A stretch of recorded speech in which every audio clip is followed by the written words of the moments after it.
Hi everybody, it's Ken again. This is Flosstube number 11, March 2025. Sorry I'm a few days later than I'd wanted to be. Yeah, actually about a week late, but life. So I'm here, better late than never.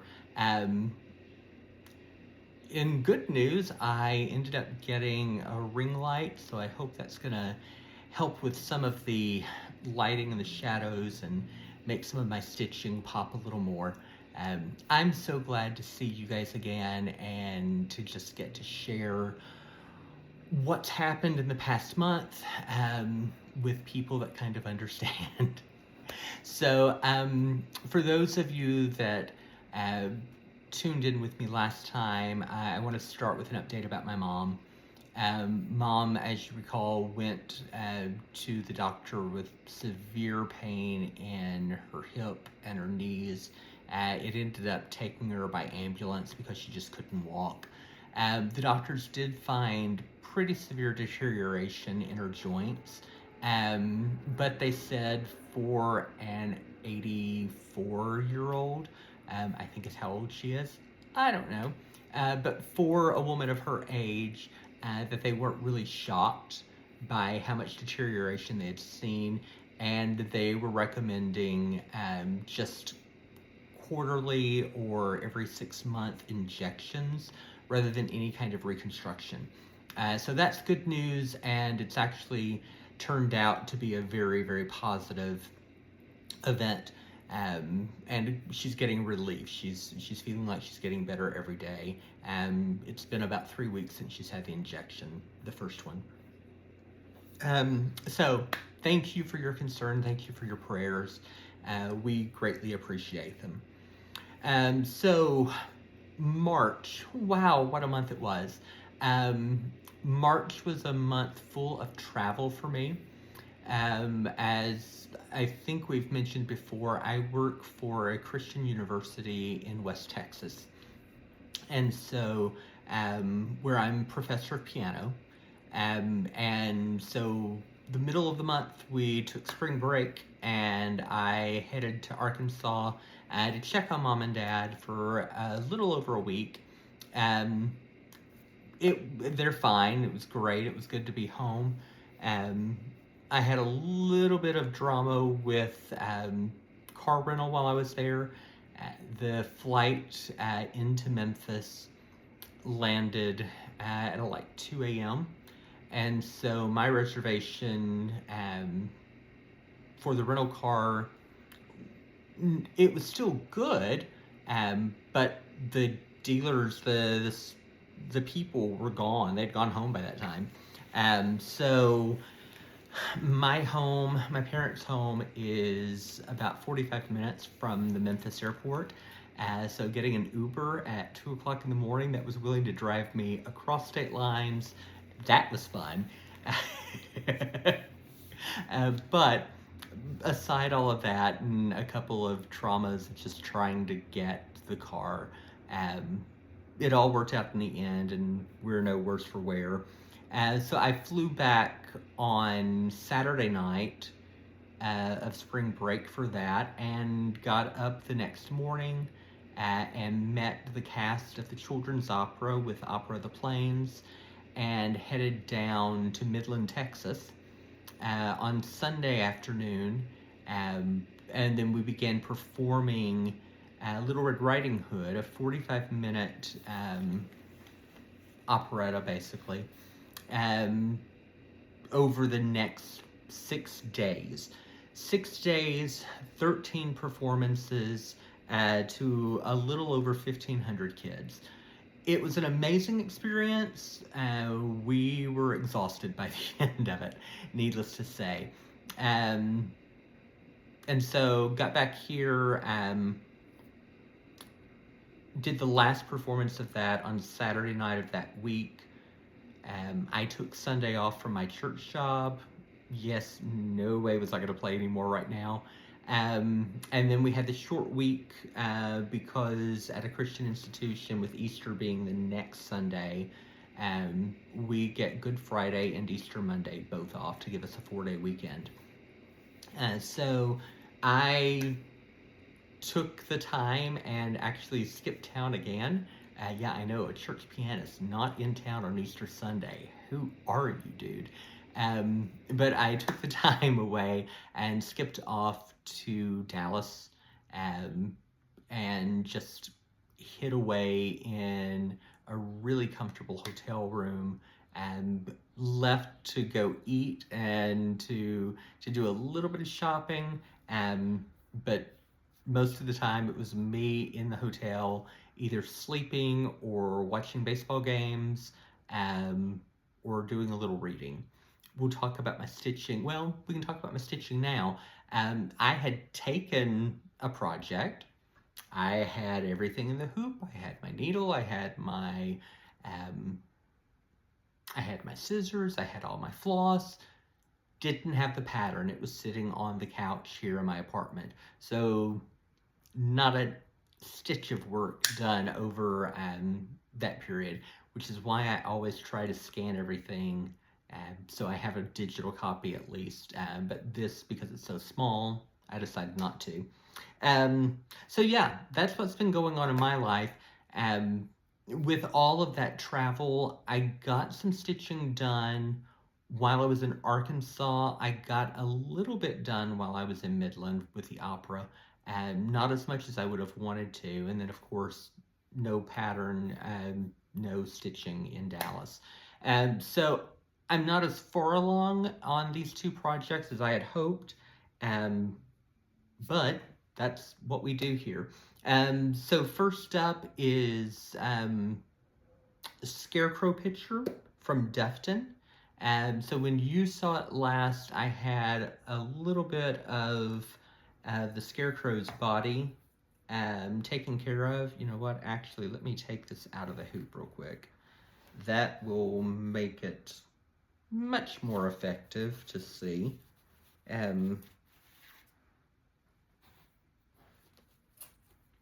So I did manage to get all of the stitching done, all of the cross stitching done while I was in Arkansas and in Midland, and then got started on the back stitch. I thought I was going to get it done before I saw you guys again.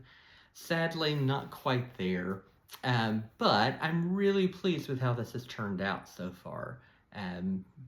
I think the back stitching, as much as I hate it, really makes those pumpkins come alive, and the flowers. So at this point, what I've got left to do, in case you can't really see it that well, is his hat and his head, and then I've got some work to do on the three crows themselves.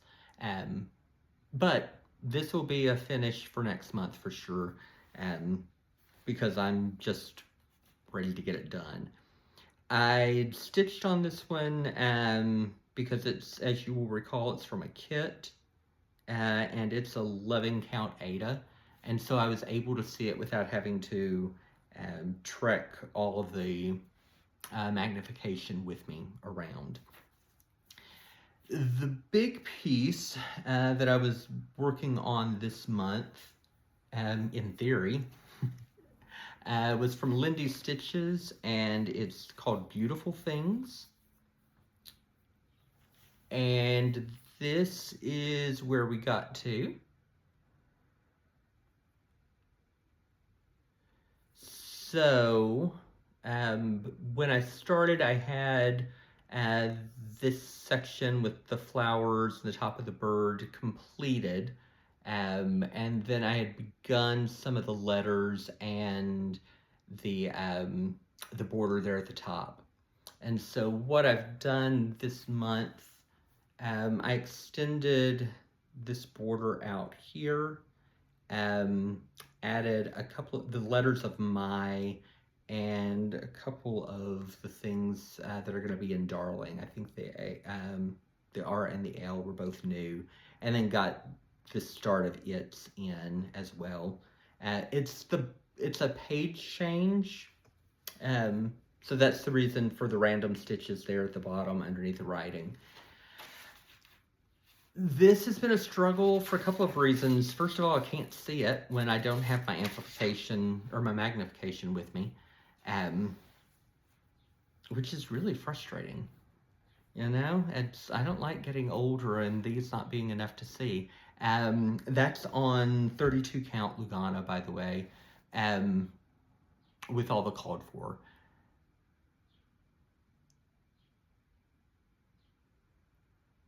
The other problem for me is that stitching all of those letters right now in that really dark purple color um, just wasn't resonating with me at all right now. Um, so I found myself really drawn to the colors of the scarecrow and leaving this on the table all the time. Um, so yeah, that's what I got accomplished this month. Is it as much as I wanted to? No, but it's progress. And I think we all know in busy seasons, progress is better than no progress, no matter how small that progress is. Um, sorry, I'm trying to put together my my spring hoop, which is a fairly new addition for me. I always stitched on the old wooden hoops, um, and then I'm a convert to Q stamps. I love them, but this, especially for the small round, just being able to put it in, it puts the Ada in really tight, and it's easy, relatively easy to get in and out. Um, so yeah, I'd like to hear what you guys think about these. If you have experience with them, if there's something I need to watch out for with it. I haven't used it a lot. Like I said, for the scarecrow is what I'm using it on right now. But yeah, but while I was in Memphis to see my parents, I headed over to Memphis Stitchers. And y'all, I've been to Memphis Stitchers before, but not since they've come under new management. And the change in that place is immense, and you can tell it from the second you walk in the door. I can only tell you my experience, and my experience is often based upon the experience of just a man going into a needlepoint store. Sometimes it can feel a little awkward. It can feel like we're intruding upon a space, and that I sometimes get looks of, what are you doing here? You don't look like you should belong here. But this visit, everything was very light and friendly. The staff were incredibly helpful in selecting some fabrics and doing some floss tosses to help me figure out what would be the best options for what we wanted to do. So I of course, when I have a chance to go to an LNS, I want to go and I want to support. I supported a little more than I probably should have on this visit. And Sarah, I hope you enjoyed I hope the money helps out a little bit. But I bought 2 new projects, and since I bought them, I just went ahead and kitted them up. So let me show you what I got and what's probably coming up in the not too distant future. This one is from Sweet Wing Studios. It's called This Is the Day. It's just a really bright spring colors. The called fors are all Classic Colorworks and a couple of Weeks Dye Works, which I'm going to use the call for colors. It'll work really well in my parents' home, honestly. But I didn't like the white. And so we went and took a look around and found this linen from Fox and Rabbit. It's 36 count, and it's called Inca. And I absolutely love those colors. I love the mottling that's coming through with just kind of the purple there on it. And let's see if I can get these flosses out of the bundle. Yes, that'll work. I haven't gotten everything completely kitted up, but that's what's called for. And I think those are going to pop really nicely off of this fabric. So I'm excited to get a start on this. The other one, because you guys have figured out by now, I don't do small projects generally. This one is from Jen Hicks Creates, and it's called A Really Good Day. I went in looking for something that was a sampler-like situation. Let's see if that's, yeah, that's close enough that you can see, I think. But I didn't want like a traditional sampler. I liked the colors. I liked the boxes that were going on all over this, giving it kind of that, in my mind, a sampler feel. The called forward. There are a collection of overdyes. It has DMC conversions. In the photo, it was using a little bit of a blue mottled fabric. That looked okay. They actually had this in stock, but then we looked and said, hey, let's try a slightly brighter blue. And so this is 32 count Lugana, which is from Oak Crown Studio, which I have not heard of and I haven't worked with their stuff. But this is called Fish Free. Look at that color. That's just rich. It's beautiful. And so when we put the called forwards, let me just throw the overdyes up there. I think I had to use a couple of DMCs. Can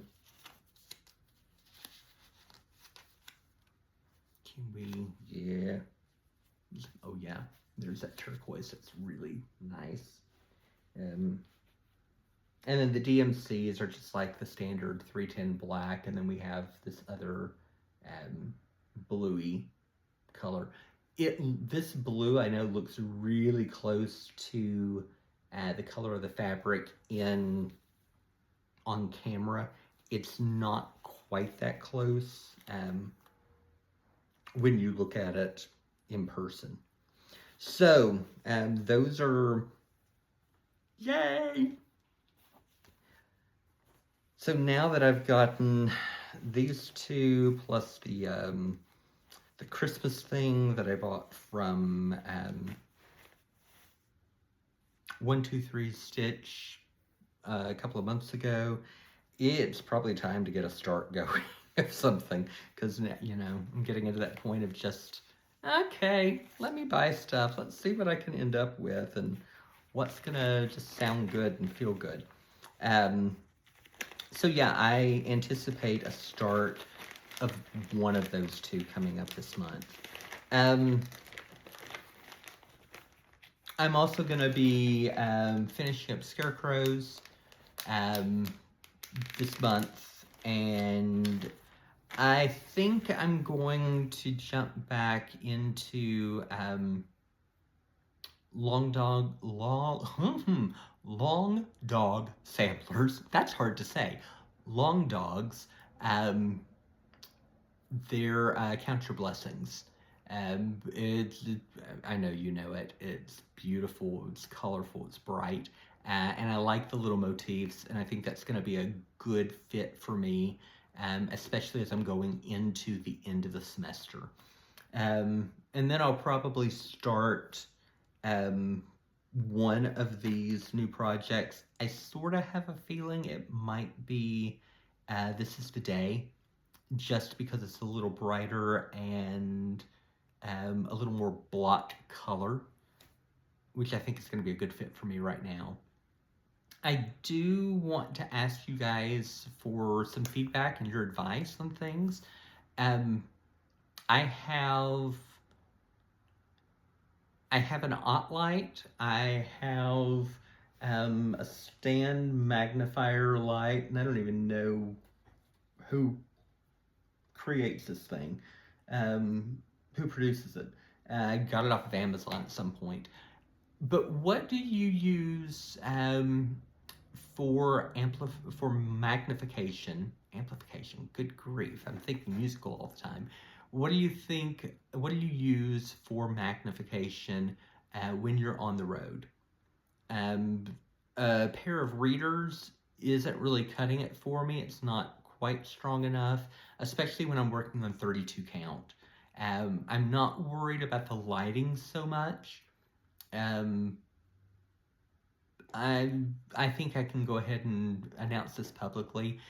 So I found out that I'm gonna get to go and teach a course this summer, or a couple of courses this summer, at one of the university's satellite campuses. And it's going to be such a hard life because I'm going to Honolulu for 6 weeks.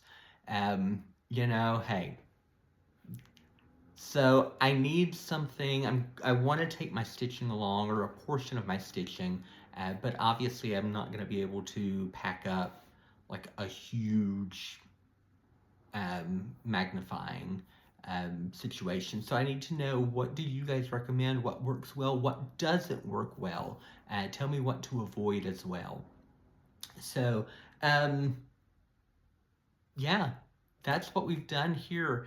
There's not as much travel coming up for me in April and early May, um, but lots of performances and things, but I'll be here at least.